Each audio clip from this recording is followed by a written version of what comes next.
Skyrim is filled with life. Anywhere you go, you'll eventually find a city or a village with people to have a conversation with, not to mention the many roads where a lot can happen. Although Skyrim does feel like a real, living and breathing world, we can make it even more so, of course, with mods created by the community. I'm Bard's college graduate, and today we'll check out my choice of mods that make Skyrim feel even more dynamic and vibrant with life than it was before. It is imperative that we begin this video with mods that add more stuff happening on its own in the world without your influence as the player. Extended Encounters is a perfect mod for this purpose, as it adds many new random encounters in different locations of Skyrim. With this mod, you might see familiar NPCs living truly a life of their own, hunting, fighting enemies, or just traveling the province by foot.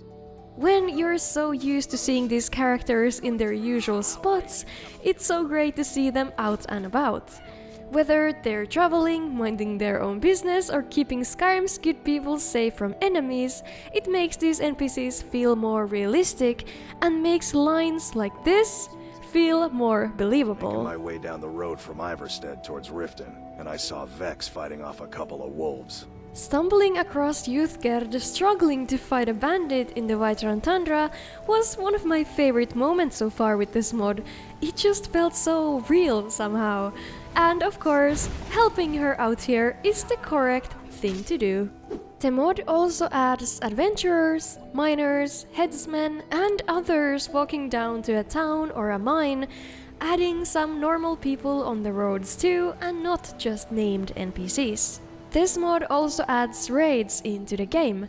Bandits, vampires, Forsworn and groups of both sides of the Civil War can attack settlements and cities, but also occupied military forts. And when you sleep in or fast travel to a dangerous location, there is also the chance of a monster or wildlife attacking you, depending on your location.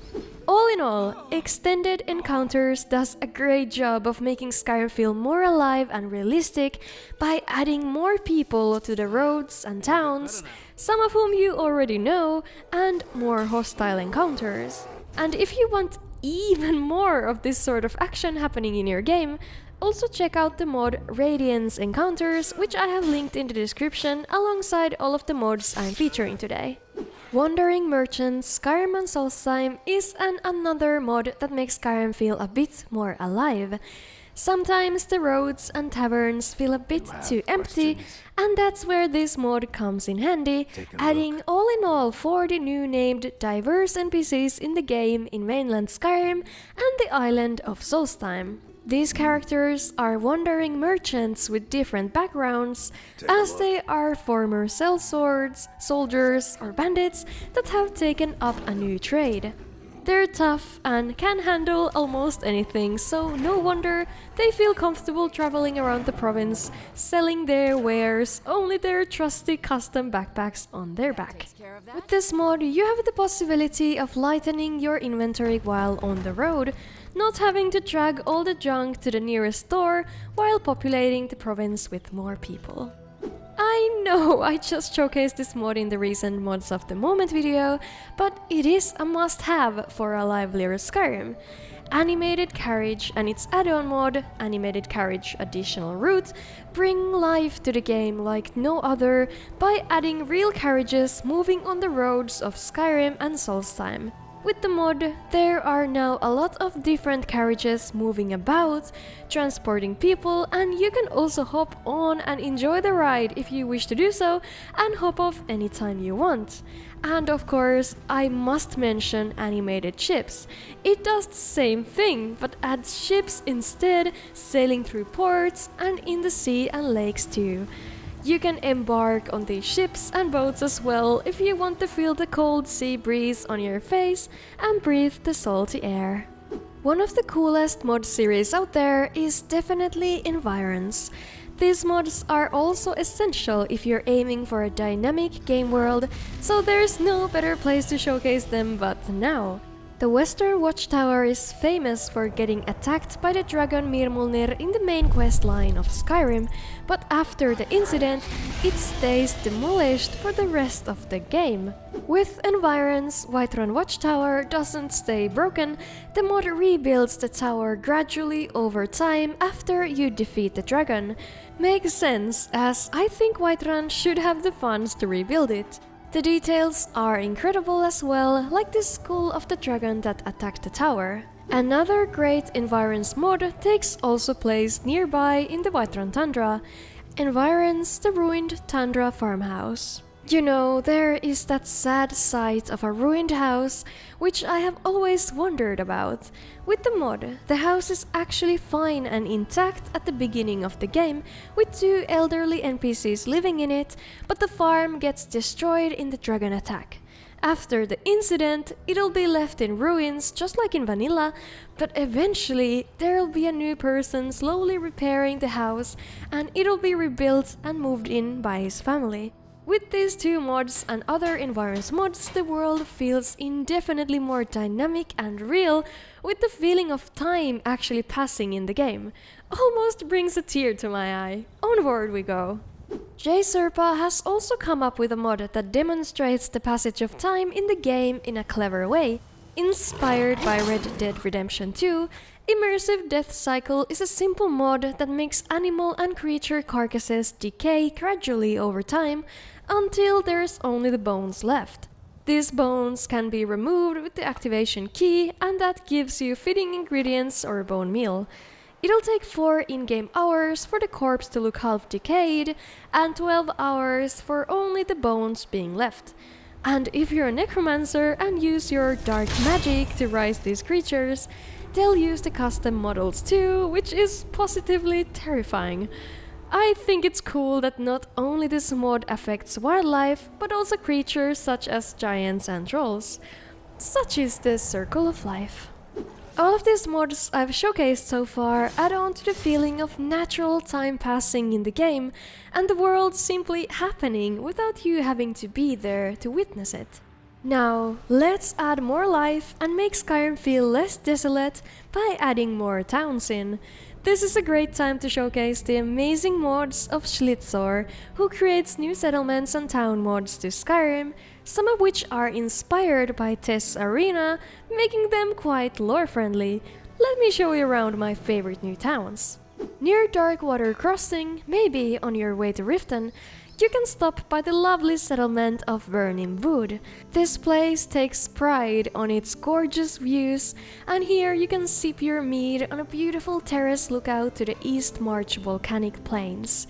In this town you can also visit the alchemist and spell merchant or sleep the night at the local inn. There are also 3 simple quests available if you're looking for some extra work in the area.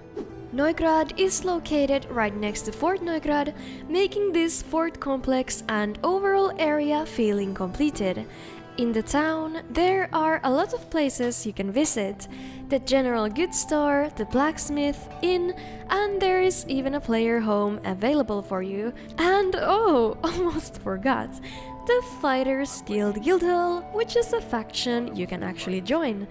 The town kind of reminds me of Vergen from The Witcher 2 and makes me enjoy the area even more. There are a lot of quests included in this mod, 18 altogether and 7 for the Fighters Guild, and there are some unique rewards for completing them too. These quests are actually quite diverse and fun to do, and completing them gets you promoted in the guild. Take this for an example. This ruined inn will be rebuilt after you finish a quest here, and you already know how much I love such details. In addition to the village, there are also smaller points of interest around too, like this underground bathhouse. A lot to explore here for sure. Reich Corigate is a mining town located on the western mountains of the Rift Hold. This village is absolutely beautiful and has all the shops and services you might need while traveling this area. Through the mine you can get to the House of Glan Bright Vein above the town, or instead go spend your day at this lovely hidden spot dedicated to the deity Zenithar. There's not much to do aside from exploration, but this is a very beautiful place to visit, which I can recommend with all my heart. Ambergard is situated near Karthwasten in the Reach, where there are neighboring villages. This village is built kind of scattered and vertical, making it feel unique and interesting. The local attraction is the brewhouse, so be sure to try their own special amber mead. Of course, there are also an alchemist and a blacksmith for your convenience. There is a mine too, and other fascinating places to discover as well if you dare to explore. The Reach is not among my favorite areas in Skyrim, but Ambergard makes it feel a lot more interesting to explore. Laintar Dale is a village near Windhelm and Inglebarrow, and it is a perfect place to stop to refresh yourself before venturing into this Nordic ruin. This settlement is one of the coolest new towns I'm featuring today, as I love this sort of a Viking aesthetic of the White River Keep and how the drawbridge gives ships access to the Sea of Ghosts. There is not much to do here aside from the usual shops and blacksmith, but the location is a really cool one with interesting detailing. Lastly, but not leastly, there is the village of Dunpar Wall. It's located south of Dawnstar and to me seems to be battling a perpetual cold.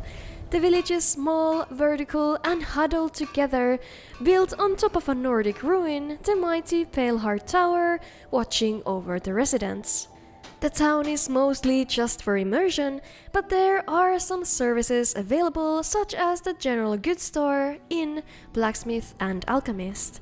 There is also a crypt you can venture into, if you dare.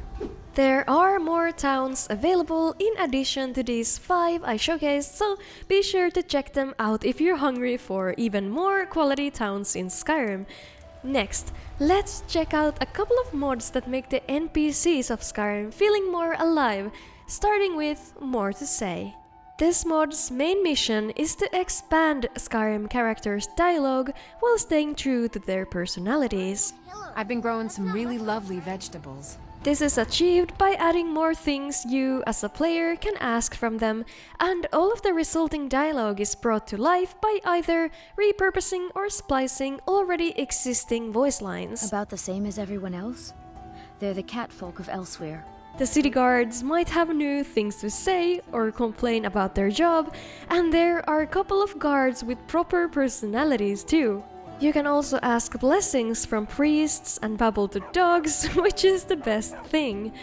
In More to Say, not all new dialogue is just small talk, as there are also other features brought in by this mod, such as being able to brawl with Nazim if you want to show him who's the real boss of the Cloud District.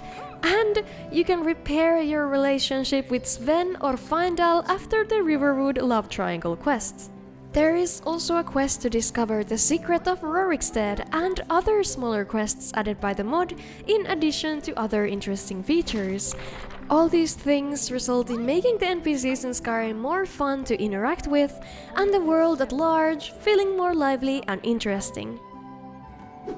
NPC Animation Remix and Jester Animation Remix are both open animation replacer based mods that make the characters of Skyrim feel ultimately more alive with new subtle and not so subtle animations.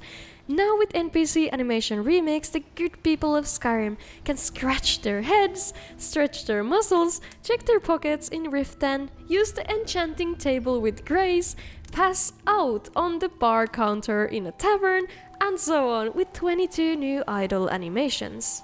And a special mention, if there are beehives nearby, they might sway the bees, which I do find super cute. Jester Animation Remix, aka Dialogue Animation Remix, on the other hand, adds over 50 Jester animation variants to NPCs that change depending on the character's armor type, personality, or occupation. Both of these mods bring some much needed life to the people of Skyrim, and now they feel much more natural as they actually move freely and not just stand still at all times. This mod should transform your Skyrim feeling much more alive and dynamic and immersive, as now there are more people out and about, more villages and settlements to discover, and it's a lot more enjoyable to have a conversation with these folks. Let me know in the comments how you feel about this collection of mods, and if you have any great additions to this list.